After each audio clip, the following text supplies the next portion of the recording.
Season 1 of The Fairer Cents is sponsored by FreshBooks, the cloud accounting software for small business owners and freelancers who are business rock stars. Stay tuned for more info on how you can get a free trial. Thanks, FreshBooks.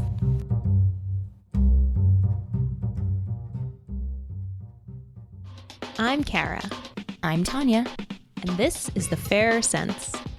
Rad women and real money stories instead of the same old financial bullshit.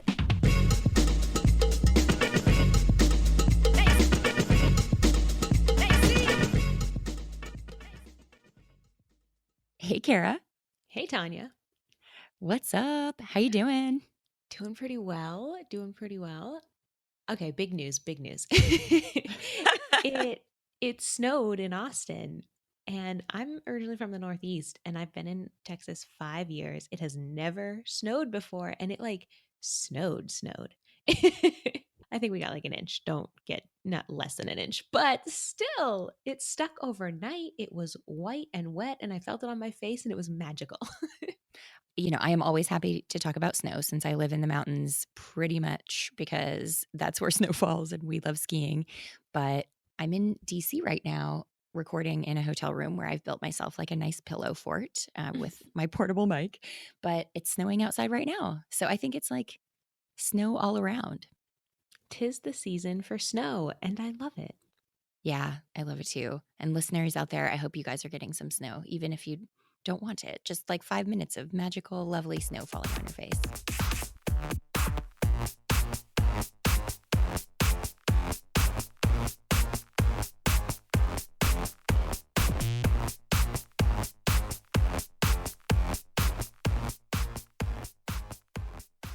So today we're talking about the urge to compare and really the question of whether transparency is the best policy. Yeah, it's an interesting topic because we're personal finance nerds, and talking about money and income and spending is par for the course in our world, but it's not par for the course in the mainstream world. Yeah. I was like, what am I trying? Okay. In the real world? In the real world. It's very rude. It's very uncouth to talk about money or to ask someone about their spending or something. And you might walk into a really beautiful home and just be blown away by it, but not realize everything is on a credit card or was a gift from wealthy parents or something. So there's a lot of nebulousness. Yeah. And in the workplace, though, employers are not legally allowed to tell you not to discuss your compensation.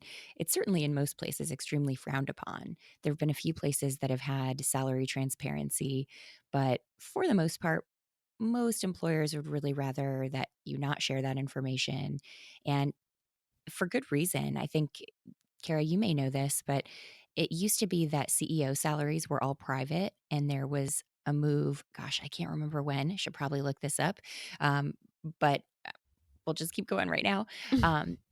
But there was a move to make CEO salaries public because, of course, we're talking about CEOs of publicly traded companies that have shareholders that understandably want to know what the executives are being paid. And I think that they thought that by doing that, it would just sort of like shine a light on this stuff and that maybe CEO pay would even go down because it was going to be clear how extravagant it was. But then the reverse actually happened. Then CEO pay skyrocketed because now all of a sudden every CEO could see what other CEOs were getting paid. And they were like, hey, I'm worth more than that guy. I want more than that person. And you had essentially a CEO pay arms race. And so that's one very big public example of the downside of transparency.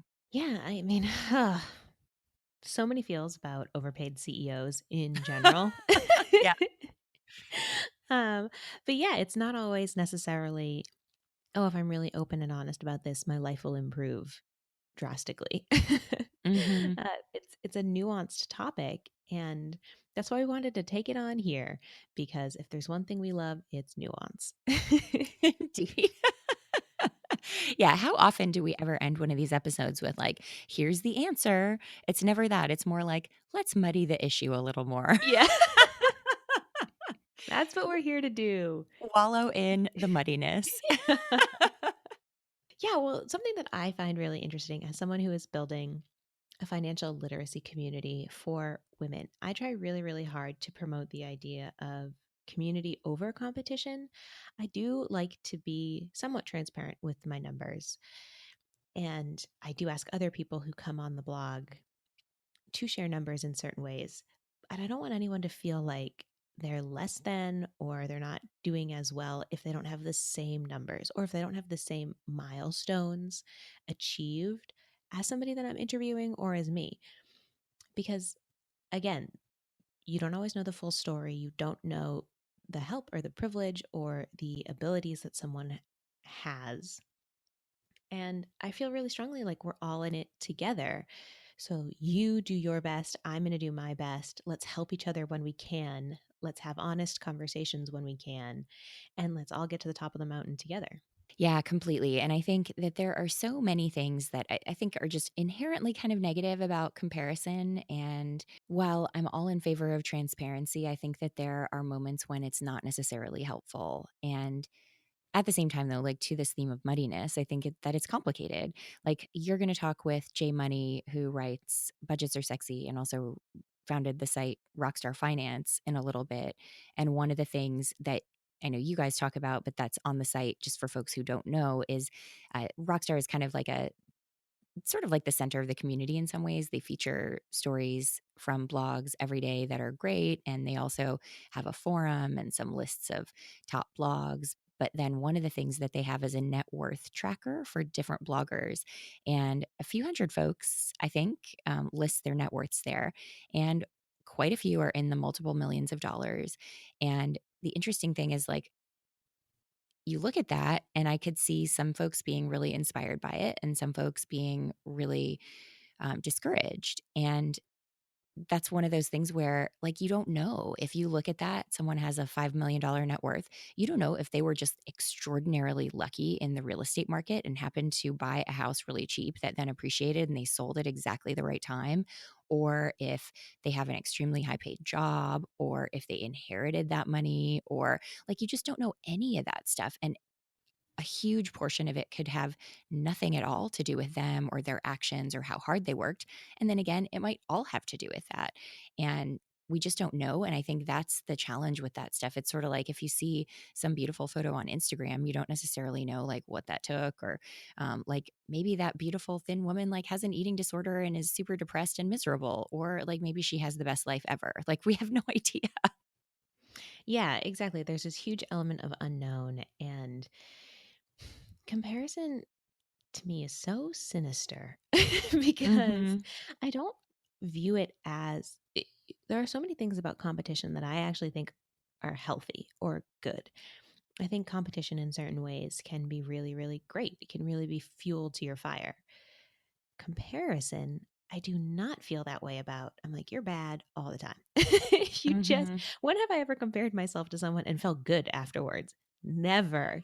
And it's this idea of comparing up, right? I always look at someone who has more than me and think I have less, or someone who is prettier than me, thinner than me, you know, whatever, insert thing that I want here. And then I just look around at my life and I'm like, this is gross. You're stupid. I hate everything. I never look the opposite way, or very rarely when I'm playing the comparison game do I stop and say, you know what, let me come at this from a place of gratitude. Like, what's that quote? Comparison is the thief of joy. I so completely believe that. I think Yeah. like no good ever comes from it.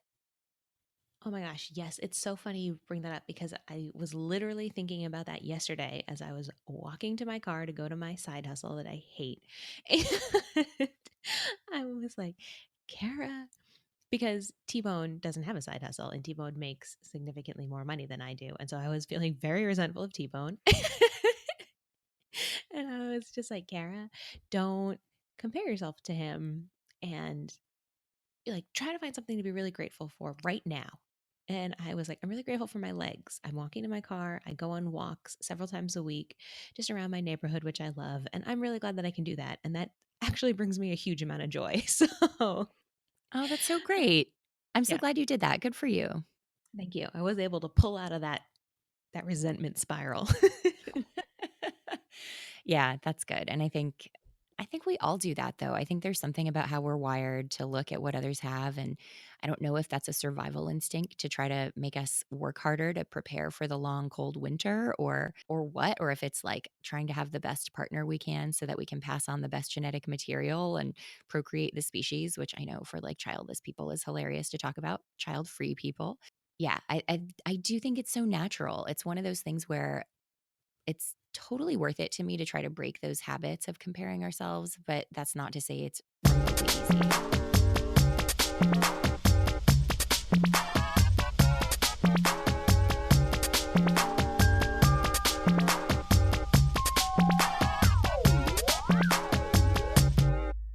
I talked to my friend and another local Austin entrepreneur, Nina Ho, who is the co founder of a company called Collective Blue that does storytelling events about diverse creators. And she also has a Vietnamese catering company with her family called Lemongrass.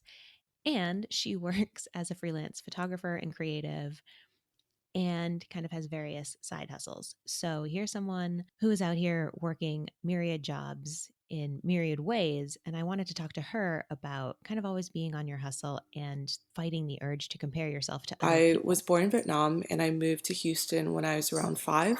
In the past couple months, I've left my job at a software company. And so, kind of the three buckets in my life right now, I'm the founder and CEO of Collective Blue.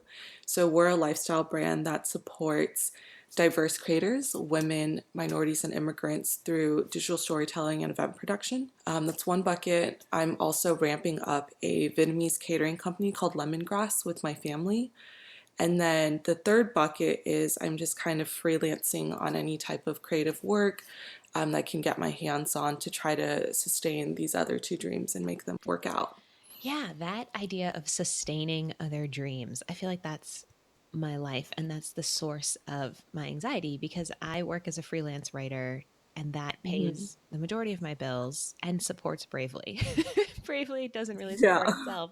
And so there's this kind of like you feel like a hamster on a wheel where you're going after a Mm-hmm. dream, but then you have to do other stuff to make that dream happen. And oh, yeah, I still have to pay rent. And on top of that, like I'm watching other people, it looks like they're killing it or they got something that I wanted. And you just can go down this mental health rabbit hole. I feel like Mm-hmm.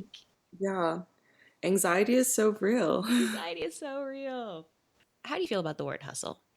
I think hustle is a great word if it's used in the context that your entire life shouldn't be a hustle. You know, I say this thing about how this is a season for me to sprint, this is a season for me to rest, but ultimately life is like a marathon with sprints built in.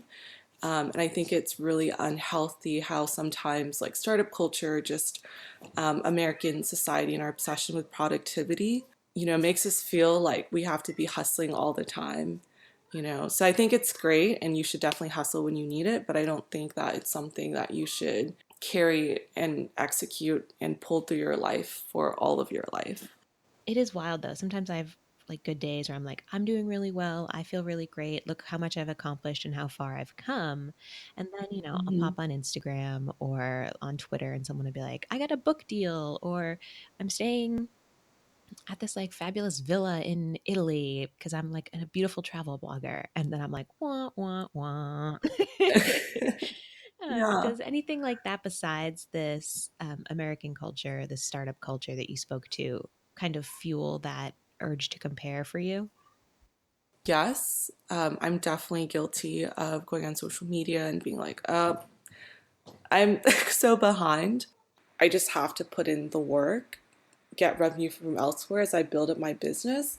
But the other side too is like, it shouldn't be this hard. You know, I was working a day job to fund Collective Blue. Everything was coming out of my paycheck. You know, there was a moment when my bank account hit zero and it freaked me out. And I had to wait like, 24 hours for my day job check to run through so I can keep moving. But yeah, like there's so many barriers, institutional wealth and, the law and just this whole tax plan stuff. I think it's okay and it's normal to side hustle, to to feed your dreams.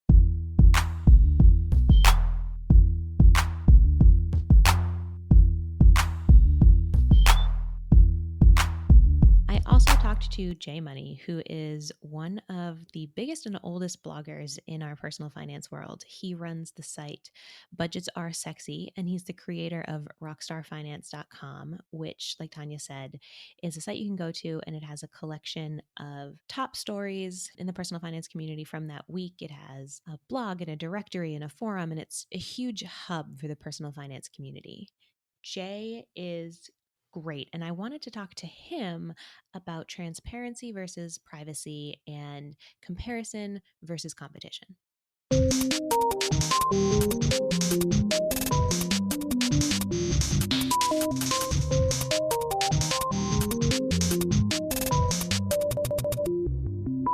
One of the biggest transparencies that you have is you share your net worth. And on Rockstar, you've collected all of the blogs that share their net worth. So people can just go to rockstarfinance.com and Mhm.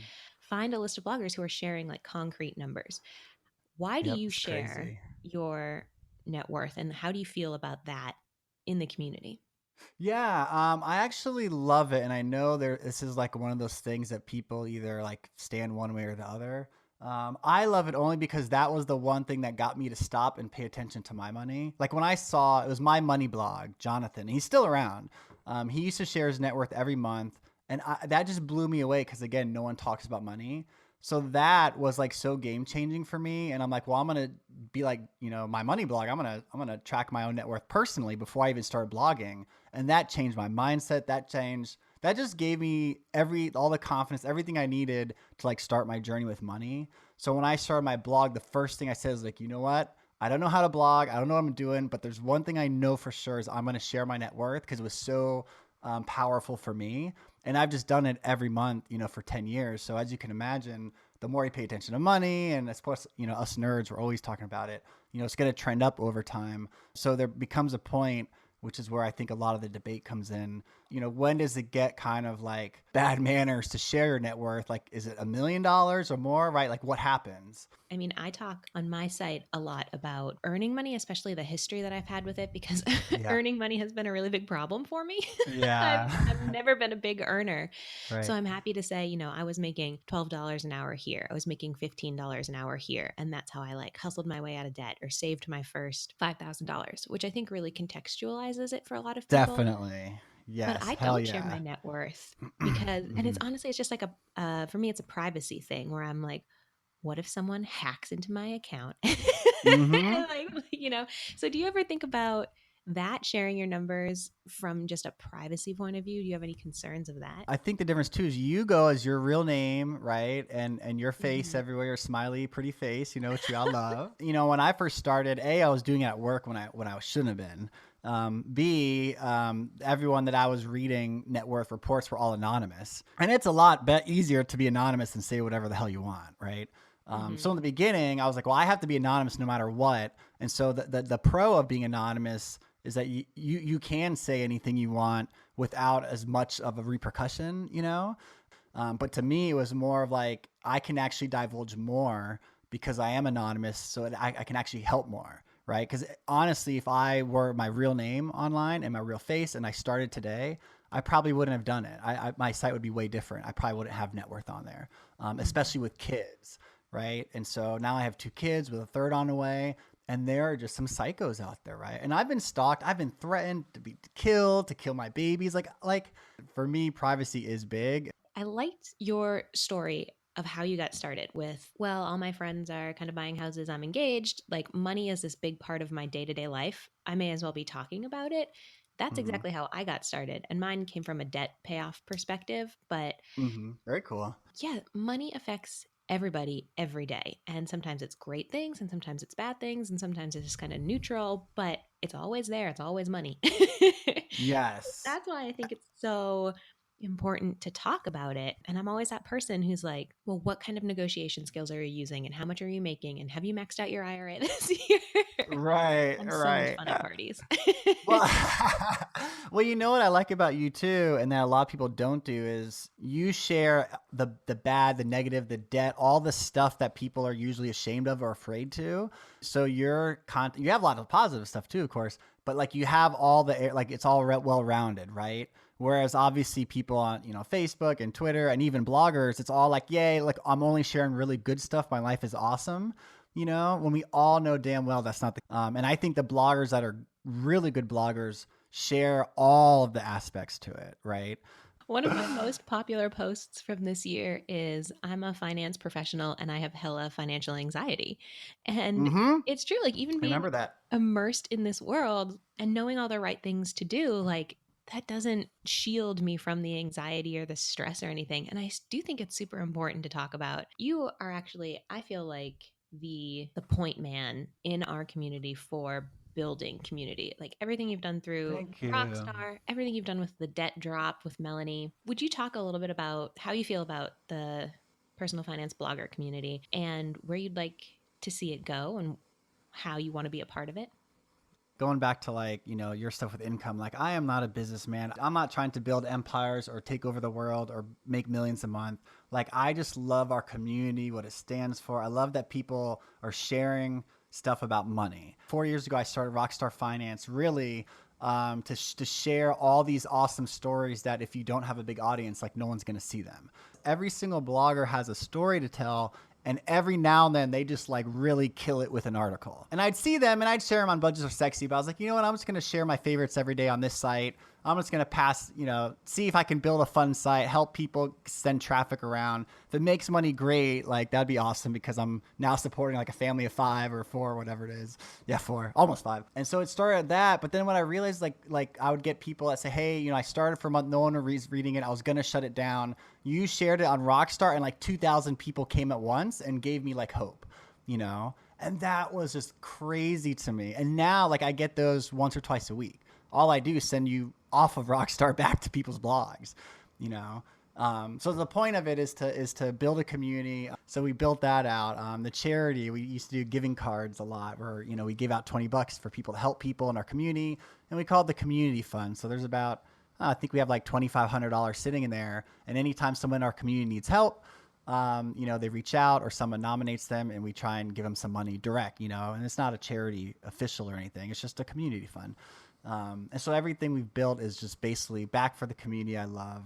I feel like just the more transparency we can make Yep. around it everywhere and anywhere, the better off we're all going to be.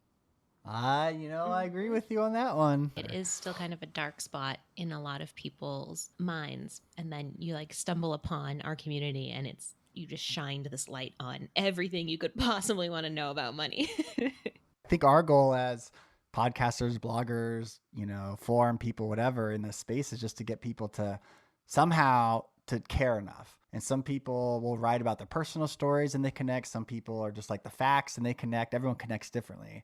But whatever it takes to get that epiphany to go off, like you're good. Kara, you're a business owner.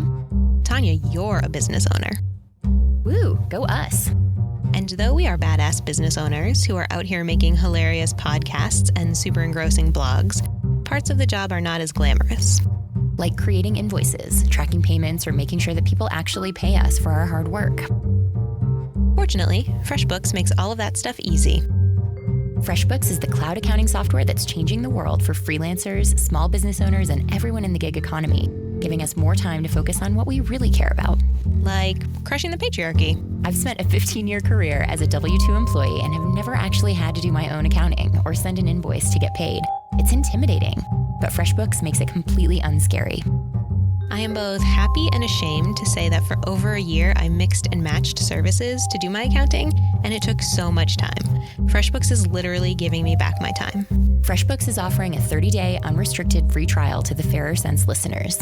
To claim it, just go to freshbooks.com/TFC and enter the Fairer Sense in the How Did You Hear About Us section.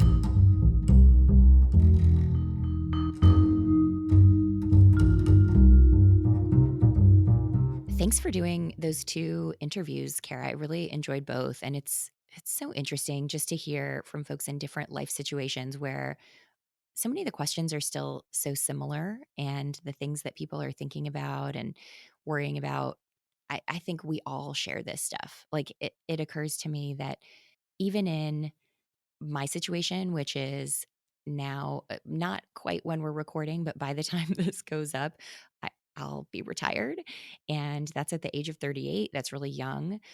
But like, I do this too. I think about, okay, yeah, like 38 for me, 41 for Mark. But like, we know people who retired in their early 30s, like thinking about Liz and Nate at the Frugal Woods, or like Steve and Courtney, who right thinks they retire in a stream in life. Like, they were like 35 and 32. Like, there are ways we can all make ourselves feel bad about what we're doing, or feel like we're not doing enough, we're not hustling hard enough. And so that to me just says, like, this is a universal habit. It's something we all have to do. We all have to stop comparing upward and maybe look at like how well we're doing compared to most people, or just even be grateful for it instead of having that urge to compare all the time. I think it's so important for us to say to ourselves, I did this well. I'm proud of what I did here. I liked this. Even if you have to fake it till you make it with saying that, I think it's important to say it. Literally verbalize it, preferably in your bathroom in front of a mirror so you can look at your own damn self, being like, I got you, boo. Kudos for doing that. Snaps for doing that. I don't know that I could do the mirror thing, but I do think positive self-talk is always so helpful. And thinking though about money in particular, if like the reality is that you got to make a living and you need to pay the bills, it's great to say like, yeah, I'm doing great. I'm proud of this. But like ultimately, if others are doing better financially and you're struggling financially, I could see how it'd be really hard not to compare. I think that makes it harder. Something that occurred to me when I was talking to Nina is I feel like so often people who have made it, or people who have a degree of success, whether it's financial success or a really big platform or they're famous or whatever, they always kind of turn around and tell people, like, don't worry so much, like you can always make money, follow your passion, take that risk, invest in yourself, which fundamentally isn't bad advice. And Hmm. I certainly do encourage people to go after things they love. But also, I mean, it enrages me in a certain way because as someone who has come from a low income background who continues to be a medium earner now, I mean, when I was at my brokest making $18,000 a year, if you told me, like, don't worry about money, I would have punched you in the face because all I did every single day was worry about money, how I was going to earn it, where I was going to spend it. Could I save any of it? Absolutely not. I still have all this debt. I don't feel like you can always make money. I don't feel like I can, if Bravely fails, I can just go out and get a job because I've never had a job. I've never been able to land a full time job. I've always been turned down. It's not like I'm going to open my front door and there's going to be a full time job with benefits just waiting for me whenever I feel like tapping into it. That's not how it works. And so for me, there's this huge caveat to telling people, like, pursue your dreams, don't worry about the money. I'm like, worry about the money, but not too much, but worry about it. Yeah, there's so much in there that like I do have issues with, like thinking about Sheryl Sandberg's book Lean In. Like, I think that there is some really wonderful advice in there, and I really like Sheryl, and I love some of the really incredibly thoughtful things she's written, for example, after her husband died suddenly. But like a holy privilege in that book, like the idea that you should lean in at work and work as hard as you can and really commit to it, like that assumes that you've got a really good support structure at home, that you have, if you have children, that you have paid help to take care of them so that you can work the long hours required. And I don't think there's any room in the lean in narrative for a single mom or someone who has to piece together childcare in, different ways and needs to be home at a certain time. Like, that's the kind of stuff where it's like, sure, that's great advice for some people, but there's kind of an inherent shame in it. And the shame part is something that I think is really worth talking about. Like, it sort of says to someone, like, if you can't lean in, there's something wrong with you and you should feel bad about it. It's like on my blog, I used to share our savings rate, which is a common thing to do with early retirement or financial independence blogs, like how much of your take home pay you're able to save or invest. And ours is pretty high because we have fairly low expenses, we have more income than we need, and we don't have kids. But I realized when I was sharing that, that there were people who were writing and saying, "Oh God, like I only saved 50% of my income this month. I'm a failure because I didn't save as much as you guys saved." And I wanted to just like scream at them, like in a loving way, and be like, "Are you freaking kidding? Like 50% savings is awesome. That is amazing." Like I would have loved to have been able to save that much earlier in my career, like when I'm at your age. And that's not something that they could hear because all they were looking at is like, okay, you saved more and I didn't save that. So therefore it's a fail. Like that's the kind of stuff where I think comparison is so insidious. And so ultimately, I stopped sharing our savings rate because I didn't want to be even giving that thought to people and having them feel that little momentary sense of shame of, oh, I didn't achieve a similar target, therefore I failed. And that's stuff that I think is worth thinking about, where like I admire that Jay shares his net worth, but I think there's always that flip side. And I think you've got to weigh which is ultimately more important for what your goal is. Like I'm trying to inspire people. I don't want to discourage anybody. So for us, quitting sharing that was the right decision. I really admire how thoughtful you are about that because I feel like so much of content that you consume now, especially I'm going to pick on travel bloggers. You know, they post this picture of themselves someplace gorgeous and they're like, I just want to inspire people to get out and travel the world. And very rarely are they giving actual how to's or sharing their complete picture. And it's very frustrating because, yeah, it's you are causing whether it's a moment of, oh, I'm not as good, or oh, I'm not going to be able to get there, or it's you've actually completely discouraged someone because they can't follow the same path. So in some radical transparency, I would like to share that this year I am going to end up investing probably $14,000 in my retirement, Woo which woo. is awesome, right? It's way Yeah. more than I did last year, and it's way more than I've ever done any time in my life. And it's a good chunk of change. But I had set a goal for 2017 of investing $16,000. And when I realized a couple of weeks ago that I definitely wasn't going to hit that. I might be able to do a little more than 14, but I'm not going to hit 16. I was so bummed. And I went up to T Bone and was like, man, I'm feeling really down. Like, I'm not going to hit this goal. And it just makes me feel like I'm not ever actually going to be able to build financial stability in my life. And everything's so up in the air. And he just kind of looked at me and he was like, I hear you. But then he said, what was your net worth 2 years ago? Which was like $300. And now it's significantly more than that. And he was like, you have more money in investments than I do. You've done remarkable things in a really short amount of time. And I'm really impressed with you and I'm really proud of you. I think you should feel that same way about yourself. And I was like, T-Bone. And can I just back him up here because I agree. I think like look at the long-term progress, and that's something where I wish we would all do that. Like it's so easy to look at what someone else has done and be like, "Oh my god, like Tim Ferriss went from having like a nothing blog to being this like big superstar overnight.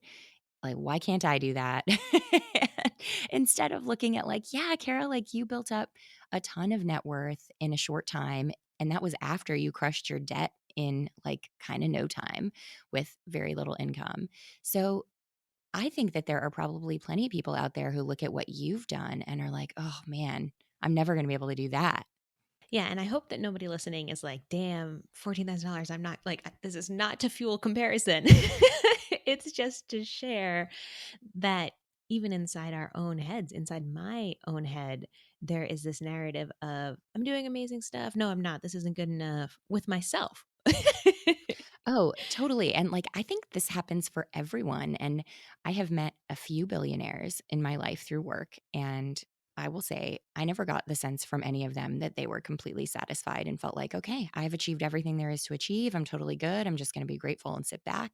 And, you know, like we've all seen those stories that have run, especially in the New York Times, the last couple of years of people who earn $250,000, $300,000, $400,000 a year and feel very middle class because they're looking at the people above them and going like, oh, well, I don't have like a Bentley driven by a driver and my own 4-story house in Manhattan. And so therefore, like, I'm middle class and I'm just scraping by, when we all know, like, okay, guys, that's bananas. Like, you're obviously doing great. And most people would be totally happy to trade places with you. But like, I think everyone compares and it leads to unhappiness, which I think is ultimately the big key here is like, we should all be trying to find ways to be more satisfied with what we have, more appreciative of the progress we've made, and just more gratitude for all of it.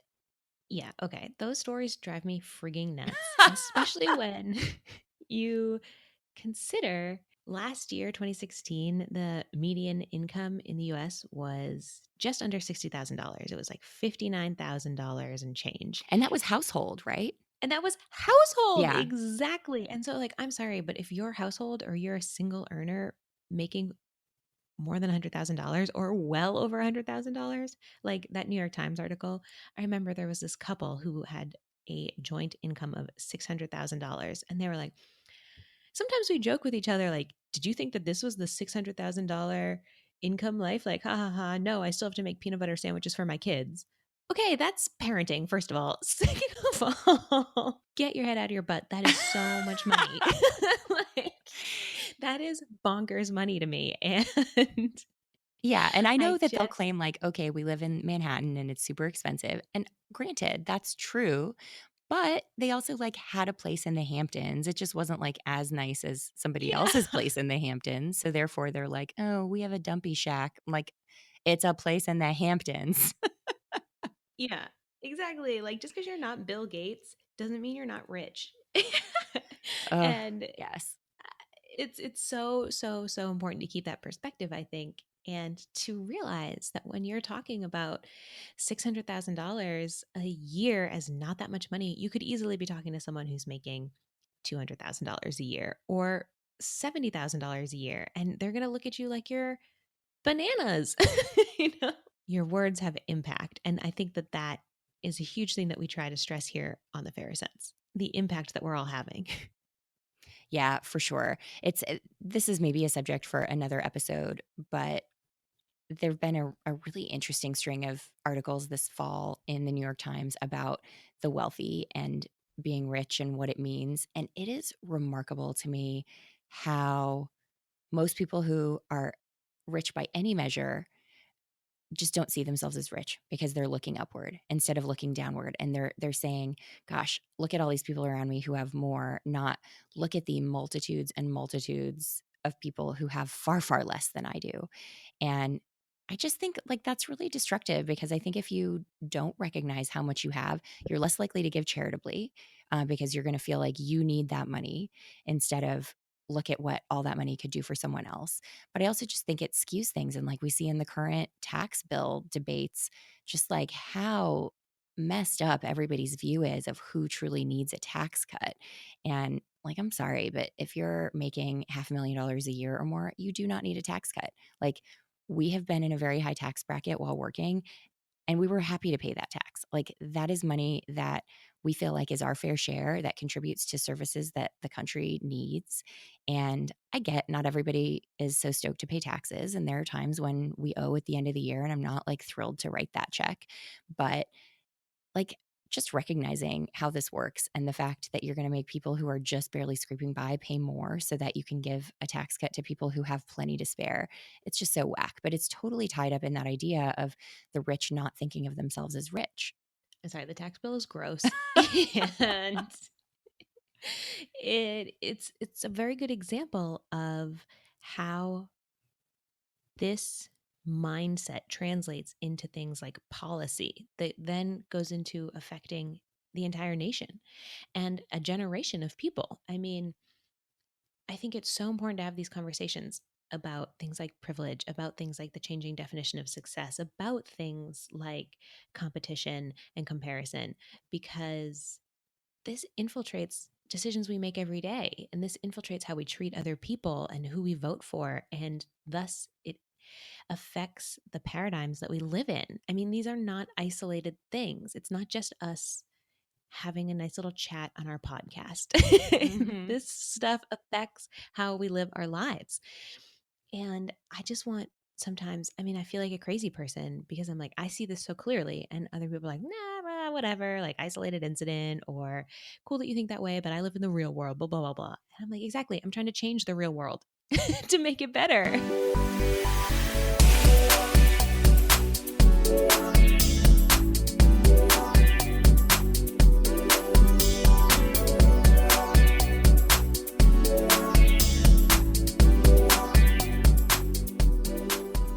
This idea of comparison, it's easy to just think of it in an Instagram sense of like, oh, look at those people who hike to the top of the mountain and somehow their hair is still really perfect. Which, sidebar, there is a wonderful Instagram account that you should follow if you don't already called You Did Not Sleep There.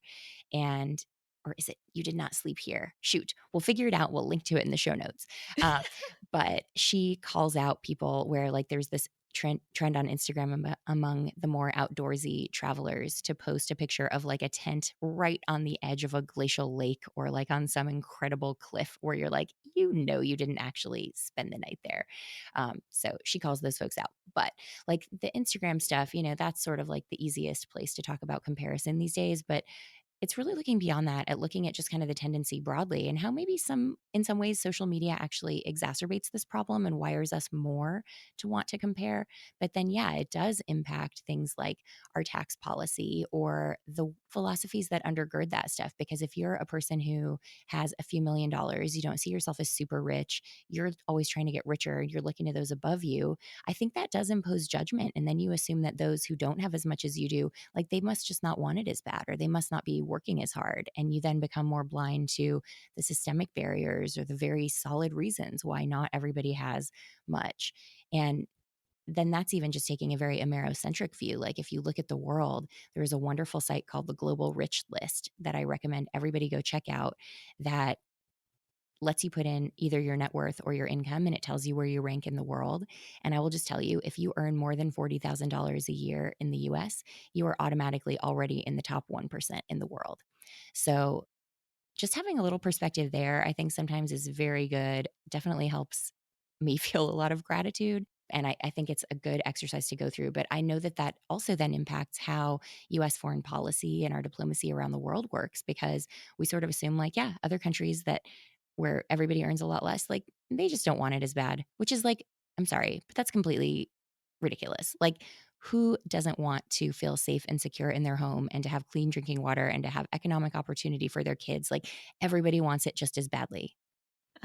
Yes, seconded. Also, I went on Instagram and it is the account is You Did Not Sleep There. There. And Okay. let me just read the bio because it's beautiful. Celebrate.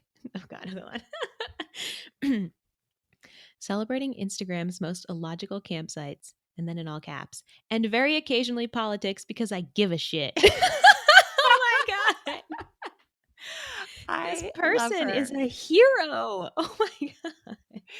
There was also an Instagram account, which I think is still up, but isn't active. I'm going to check as we're talking about this, called Socality Barbie, that was totally Oh yeah. poking fun at like the kinfolk, perfect, rustic, backpackery, just kind of rustic hipster way of living.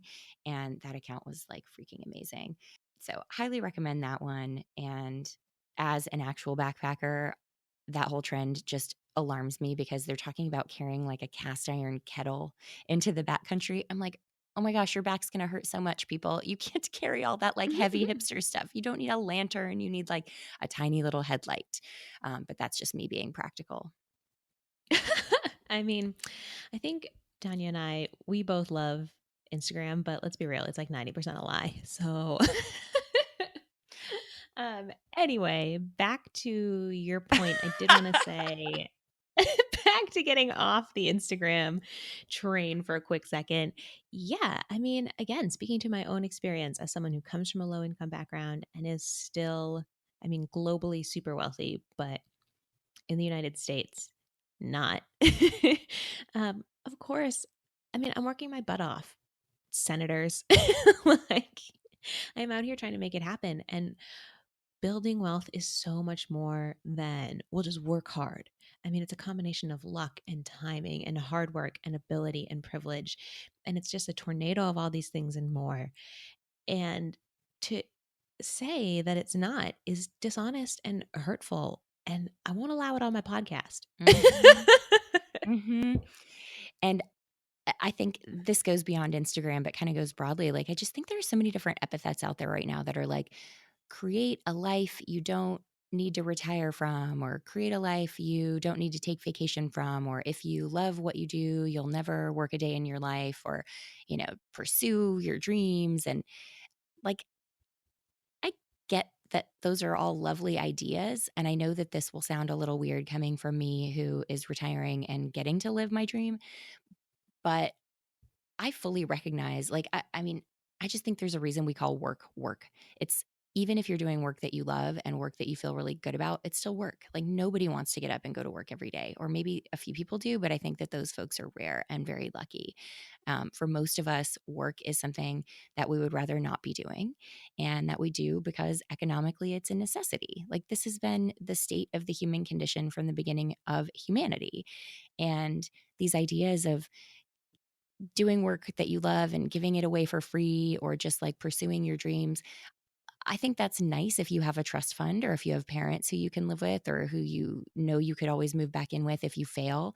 But failing is not an option for a lot of people. And I think acting like everyone has an equal safety net and can pursue their dreams equally is not only just false, but I think it's again in that sort of shame space of somebody who then feels like, you know what, I just can't do that. That's not the reality for me.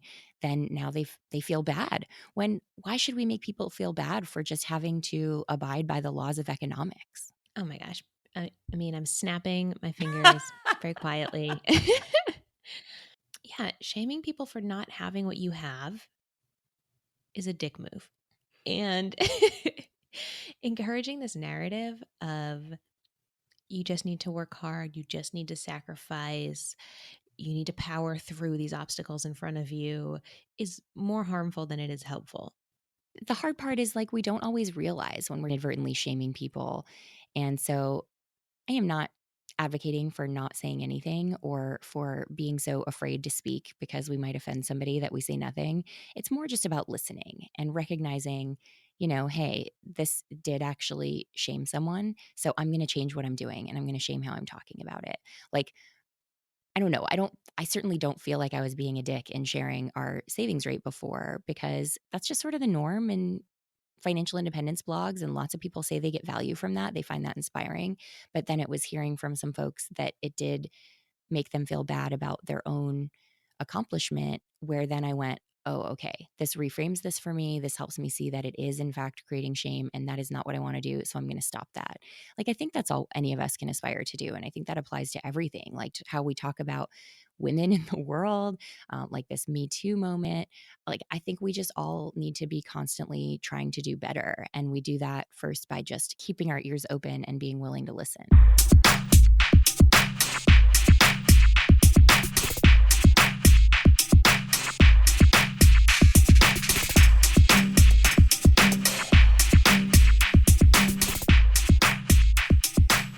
The idea of transparency and comparison, it all touches so much of our lives, and it really becomes a big question. So I do feel like this is one of those days where, as we said at the start, we didn't really answer any questions. We more created some new ones.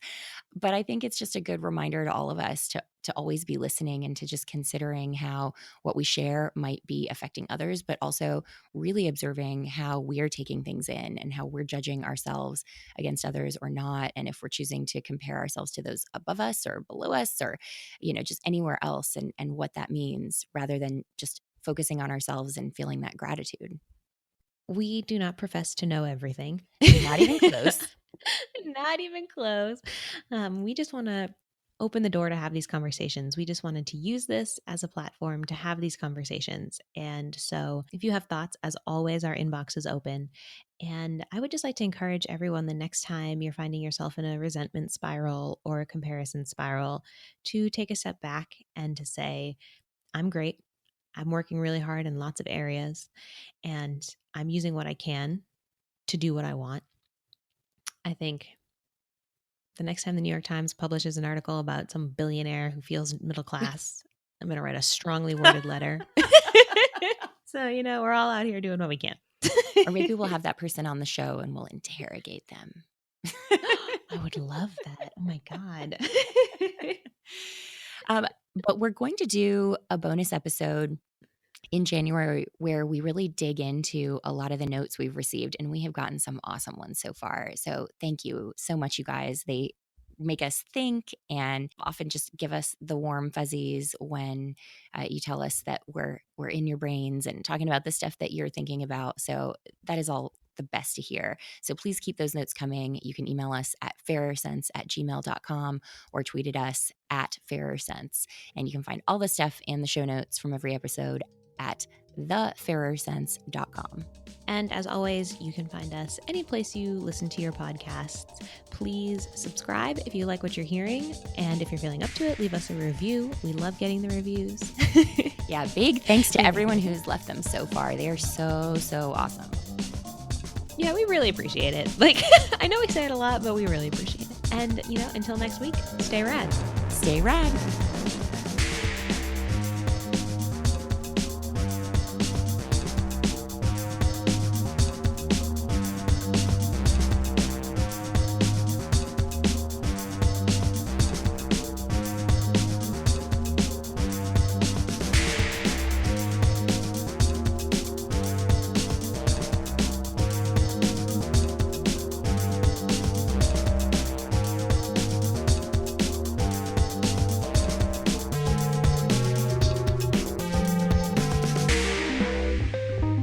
The Fairer Sense is produced by me, Tanja Hester, and the beautiful, brilliant, hilarious Kara Perez. Editing by me.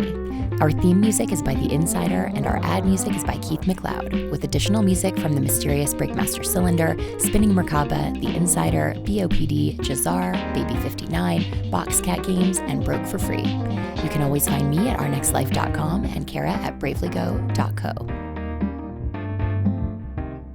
I'm like, I can't think of a single funny thing. I've never been funny in my life.